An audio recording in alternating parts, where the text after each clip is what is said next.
everyone. I'm here for our last video for reading for this school year. And we're going to finish it out, kind of coming back full circle. Earlier in the year, on the first week of school, we read a book called First Day Jitters. And I remember being surprised in that book that the person who was worried and scared about going to school turned out to be the teacher. In this book, we meet that teacher again, and it's called Last Day Blues. Now remember, blues is a way sometimes we describe feeling kind of sad about something.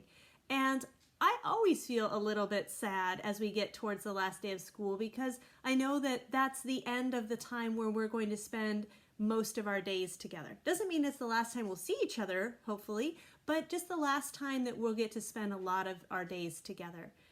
But I also start to get a little excited about the last day of school, just like you do, because there's lots of fun things that we can do in the summer that we don't always have time for during the school year. So this is a book about feelings on the last day of school, and let's see if you're feeling some of the same things that these kids and teachers are feeling. Last Day Blues. Last Day Blues.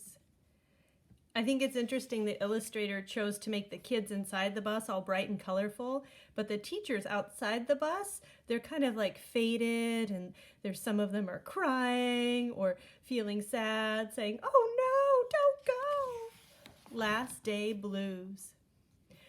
On the Monday morning before the Friday that was the last day of school, Mrs. Hartwell took attendance. She sighed as she called out the last name. "I'm going to miss all of you," she said. The kids nodded in agreement. "I'm going to miss my friends," said Shannon. "I'm going to miss Daisy," said Dan. "I'm going to miss chocolate milk and pizza for lunch," said Joe. Everyone felt a little blue thinking about the last day of school, even Daisy. So everyone's feeling a little bit sad about it. That afternoon during recess, the students talked as they hung out on the jungle gym. "Mrs. Hartwell said she's going to miss us," said Alexandra, swinging from a bar. "We should get a present to cheer her up," said Eddie, hanging upside down by his knees. But what could they get her? "I could give her the rest of my sandwich. It's my mom's bologna special," said Josh. "Or a coffee cup. Or a new pen, the kind with feathers and beads." The students thought and thought, but couldn't come up with one single idea that they all agreed on. "We'll think of something tomorrow," Eddie assured everyone as they lined up at the drinking fountain. On the Tuesday before the Friday that was the last day of school, Mrs. Hartwell read the final page of their last read-aloud book. "I'm going to miss circle time," said Mrs. Hartwell. "I'm going to miss science," said Emily. "I'm going to miss seeing Mrs. Hartwell wear her safety goggles during science," said Jack, giggling. And so before they got too sad, Mrs. Hartwell put on her safety goggles one last time, just for fun. "We definitely need to cheer Mrs. Hartwell up," said Andy during recess as he jumped out of the swing. "Any ideas about a present?" Eddie asked. "Nope," they all answered back. On the Wednesday before the Friday that was the last day of school, Mrs. Hartwell brought in her super-duper sugar cookies with extra frosting.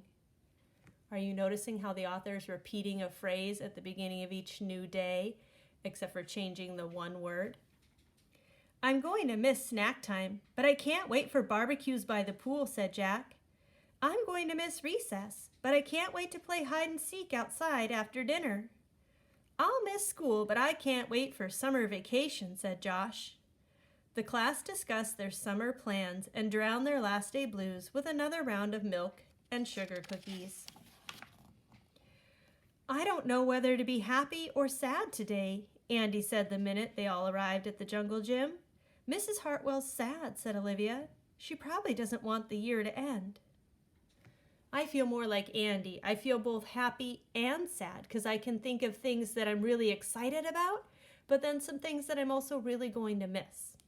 But they are saying Mrs. Hartwell is really sad. While we're swimming, she'll be reading her old lesson plans, said Walker. And while we're playing, she'll be trying to remember the fun times we had this year, said Dan. And that's when an idea zip, zapped, and zinged through Eddie's brain. I know exactly what will cheer her up, Eddie said, jumping down from the jungle gym. The class agreed. It was perfect.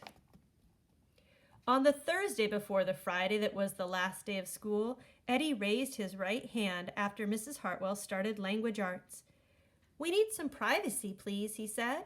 And so Mrs. Hartwell took down bulletin boards with her back to the class. She never even peeked. Well, only once.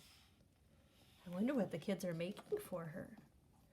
On the morning of the Friday that was the last day of school, the students dashed into the classroom. They snapped open the shades for the very last time. They did their chores for the very last time. They fed Daisy for the very last time. And as soon as the bell rang, they couldn't wait for Mrs. Hartwell to see her present for the very first time. The last day of school makes us so blue. We'll miss recess and pizza and reading too. We'll miss Daisy and cookies and friendship true, snack time and science and learning new. We'll miss spelling bees for our test review and groundhogs that play peekaboo. The year's been great, a big woohoo! There are many things to miss, it's true, but mostly what we'll miss is you. Oh, that's so sweet. Each of the kids drew a little picture of something they would miss and put their names by it. Later on, during recess, Eddie said, I think Mrs. Hartwell liked her present. I just hope it helps, Margaret said. Poor Mrs. Hartwell, they all said sadly, as they pictured their final goodbye. Teachers must hate the last day of school. So this is what the kids are imagining as the buses drive away. Here's all the teachers crying and feeling so sad. Do you think that's what teachers really look like after the buses drive away? Let's see. And then it was time. The bell rang. Goodbye, the students called as they rushed out the door. Goodbye, Mrs. Hartwell called after them. And then she returned to her empty classroom. It's just you and me, Daisy, she said. I'm sure going to miss them this summer. But I can't wait for vacation. Look at, this is what the teachers really looked like. They're having their own celebration. And here's Mrs. Hartwell going on some of her own summer adventures.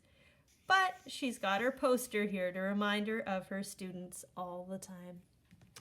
That was a fun one. Also a little bit of a surprise, kind of like the one we read on the first day. As part of my summer, I'm hoping to do a lot of reading. I might read this book again, I liked it so much, but I also have a long list of other books that I'm hoping to read. My goal this summer is to read one book every 2 weeks because I'm reading longer chapter books. And so I'm thinking that I could probably read at least 7 books this summer. That's my summer reading goal. So in your packet, on the back of the page you wrote on the first day, what you wanted to be when you grow up, the back side is what is your summer reading goal. My summer reading goal is to read 7 chapter books. What's your goal? You could set it by the number of books, or maybe you set your goal to be reading 20 minutes every day. Maybe your goal is to read 3 chapter books a week because your chapter books are a little bit shorter than the kind I might be reading. Also think about where you might want to read. It's kind of fun to get outside and read different places. Like I might want to read on my lawn swing outside, and I could draw a picture. Of what that would look like. Maybe I'm going to take my book to the beach with me and read in a lawn chair. Or maybe on a rainy day, I'm going to cozy up on my couch and read. So think about where you'd like to read and draw a picture of that.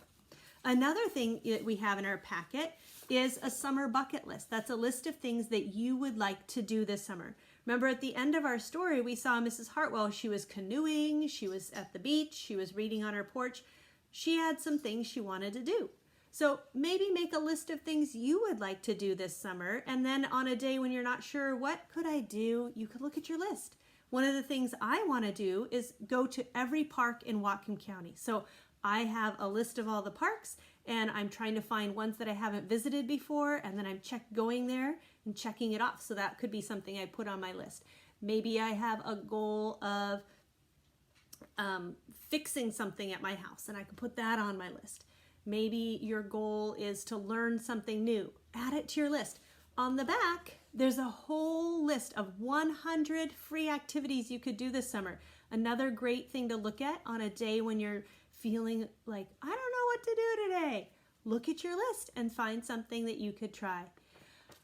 We're going to miss you so much, but remember, you can call, email, send a letter, and we would love to hear from you over the summer. Also, don't forget to come to our parade on Friday. It starts at the school at 1:30. And there's a list of places that the bus is going to pass, and teachers are going to be waving and blowing bubbles and maybe even have some special treats. So I hope to see you there. Miss you. Bye.